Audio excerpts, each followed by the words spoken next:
Welcome into Duval Daily, presented by GenJag.com. I'm Jordan DeLugo. Thanks so much for tuning in here on Wednesday, November 20th. We're tackling a tough topic today, divisive topic. Is Walker Little the Jaguars' starting left tackle of the future? I say it's divisive. It feels like people kind of make up their mind about something and then they're unwilling to watch things play out and see things if they change or not. People just want to be right these days. So I think that's a lot of what you see with, offensive line discourse from fans or around the web. But I've been watching Walker Little this afternoon, watched all his starts for the Jaguars. Since the Patriots game, when he entered the lineup early on with Cam Robinson's injury, he's pretty much been starting. So last 5 games, basically.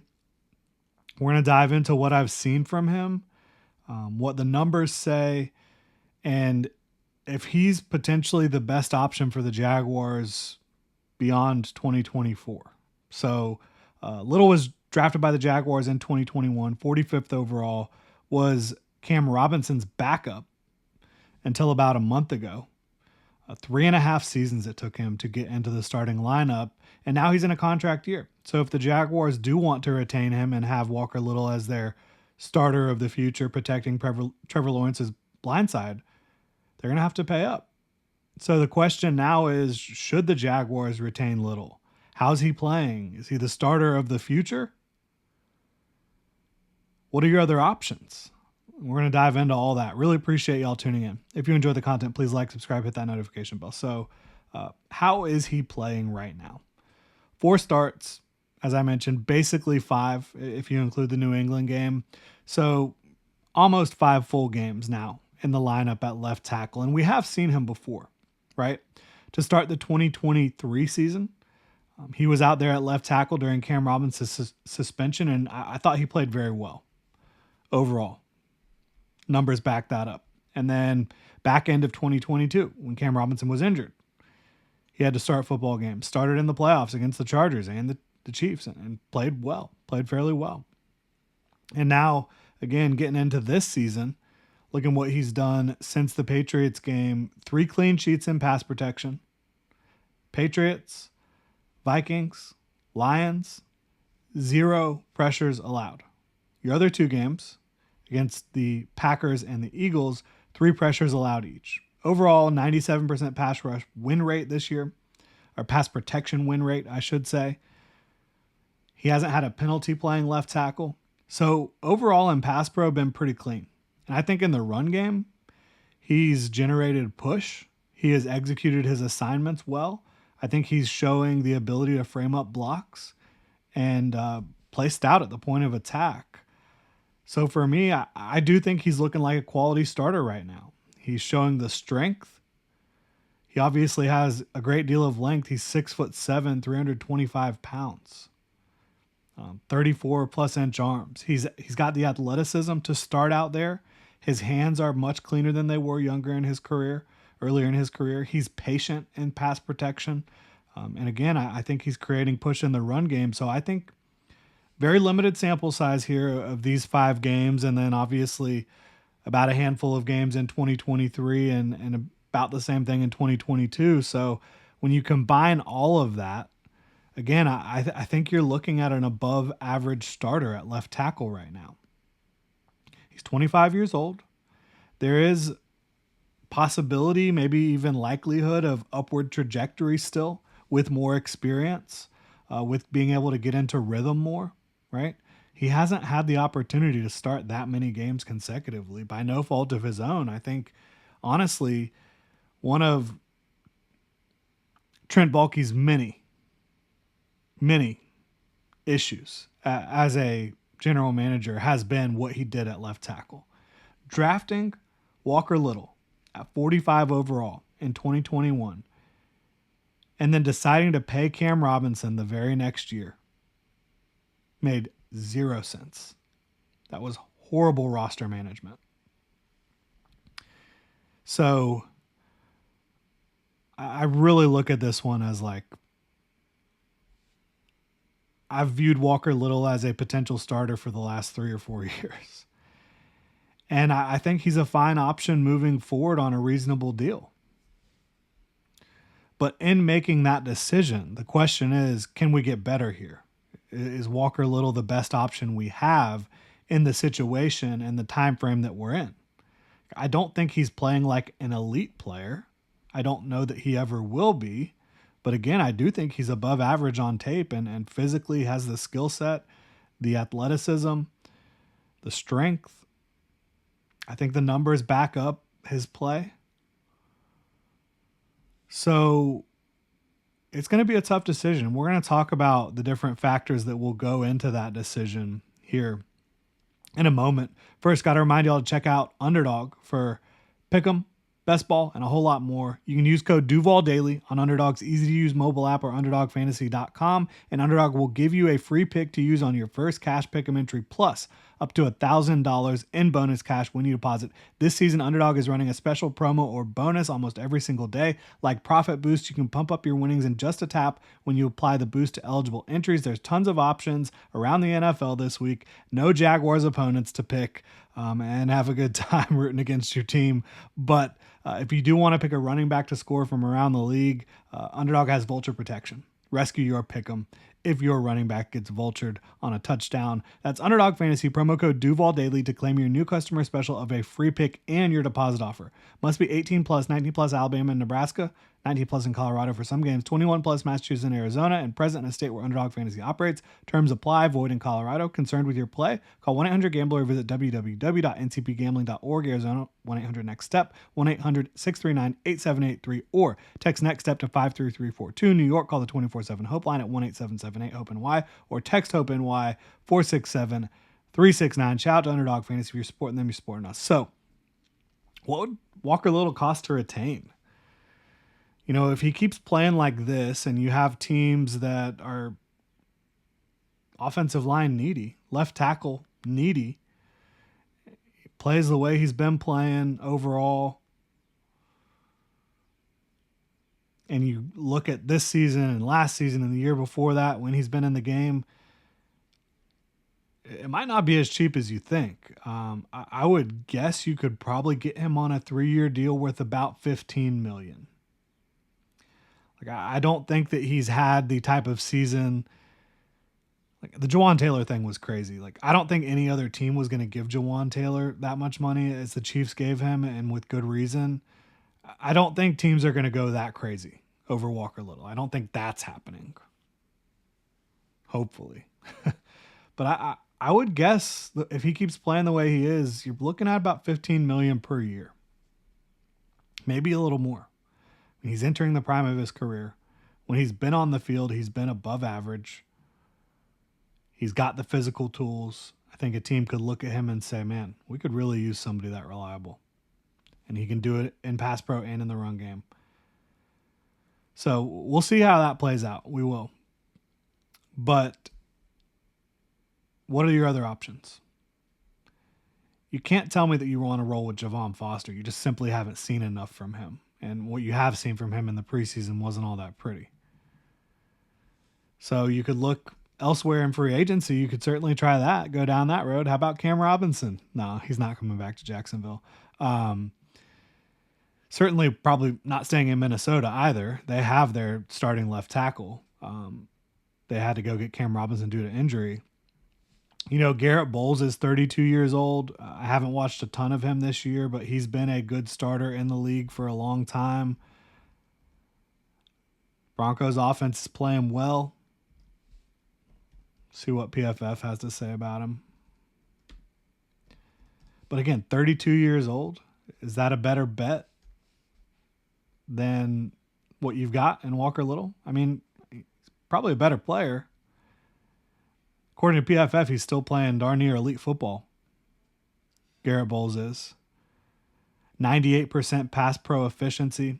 He is heavily penalized, but I think you'll take the good with the bad there and a solid run blocker. But 32 years old, how much is he going to cost?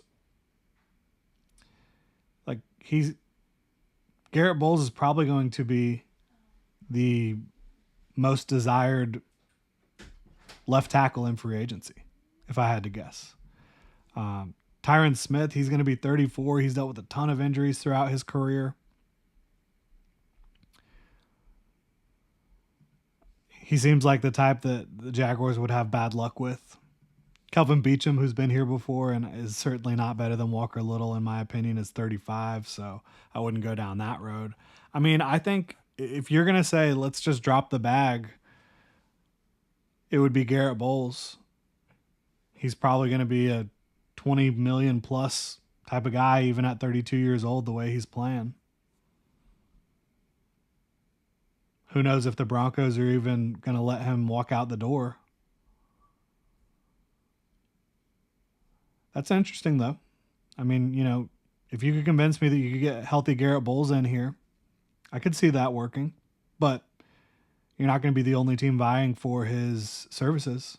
There's no question about that. Other than that, there's nothing out there projected at left tackle in free agency. Of course, you could go after a right tackle and swing Anton Harrison back to left, but there really aren't any quality right tackles set to hit free agency. So you're looking at maybe Garrett Bowles or Tyron Smith.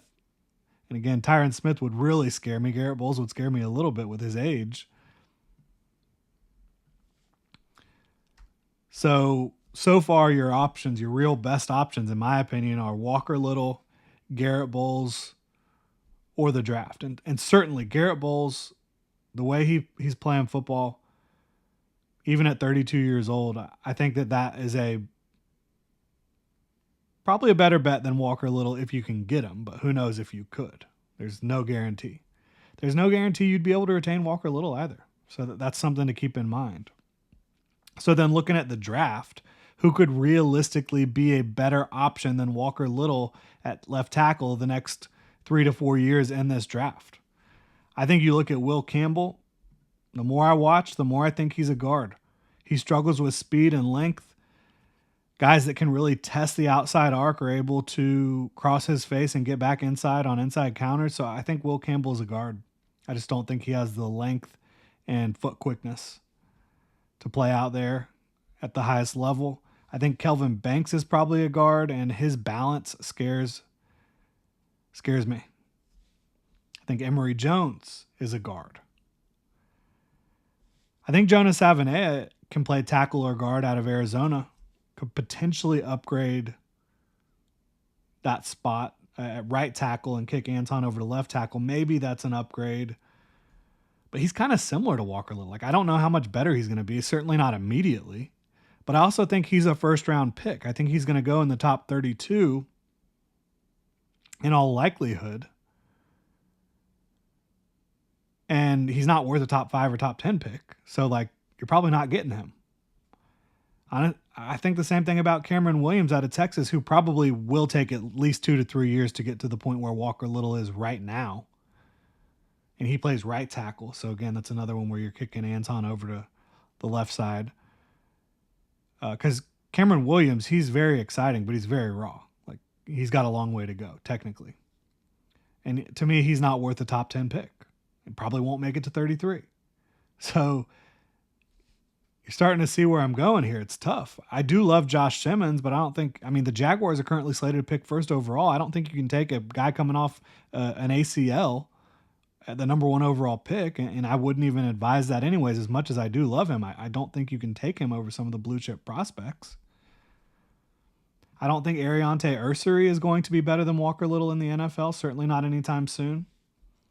Josh Connerly has incredible athletic upside and length and traits, but he's got to add some strength to that frame and clean some things up with his hands. Technically, I think Josh Hines Allen would take it to school and practice every single day, and I think he would have a tough time getting close to playing at the same level as Walker Little right now. So again, you're starting to see the problem here. How are we actually upgrading? Yes, in theory, it's great to say, Walker Little, he's playing above average. Could we get better? How can we improve that? But Walker Little might be the best bet over the next several years. Other than Garrett Bowles, who again isn't showing signs of slowing down, so maybe that is the best option if you're going to drop a bag. And the Jaguars have plenty of free agent spending money. And And Garrett Bowles, because he is an older veteran, you're not signing him to probably like a 5-year deal. You're probably talking about like a 2 or 3 year deal. Who knows if he would be able to get out of Denver? Who knows if you would be the highest bidder? So that's a dangerous game to just be saying, hey, this is the only guy. This is the only option. So I do think among your 2 best options, it's Garrett Bowles and Walker Little. You could say swing for the fences with Tyron Smith, but is that a 1-year option? Is he going to be healthy? Would he even want to come to Jacksonville? I mean, he's probably going to be trying to ring chase, if I had to guess. Might be hard to convince free agents that you're ring chasing coming to Jacksonville next year. Who knows how it'll look with whoever is making decisions at GM or who the coach is. But I think Walker Little is among the best options. I really don't see anyone in the draft that's immediately, over the next 2 to 3 years going to be better than Walker Little. Now, I'm not saying don't draft someone, because you need 3. And I'm not convinced Javon Foster is a good swing tackle. So and you also could use somebody to develop behind Walker Little and Anton Harrison. So I'm not saying you don't go get somebody, but I'm not doing it with one of that top pick. There's not an offensive lineman I would take right now to develop at tackle in the top 10. Josh Simmons would have been that guy, but coming off the ACL. So I'd be looking, day 2 in all likelihood to do that. And there's nothing wrong with, maybe going and getting, if you end up like around 10, if you win some games somehow, you end up around 10. There's nothing wrong with taking Will Campbell and playing him at guard. I could see that, certainly. So we'll see how it plays out, but I just kind of wanted to talk to y'all about how Walker Little's doing, what the potential market could be at tackle. It is the bye week, so, we've got some time for things like this. Really appreciate y'all tuning in. Let me know what you think in the comment section below. If you enjoy the content, please like, subscribe, hit that notification bell. You can also check out genjag.com/shop, pick up some new Duval gear, become a channel member here on YouTube. Y'all have a good one.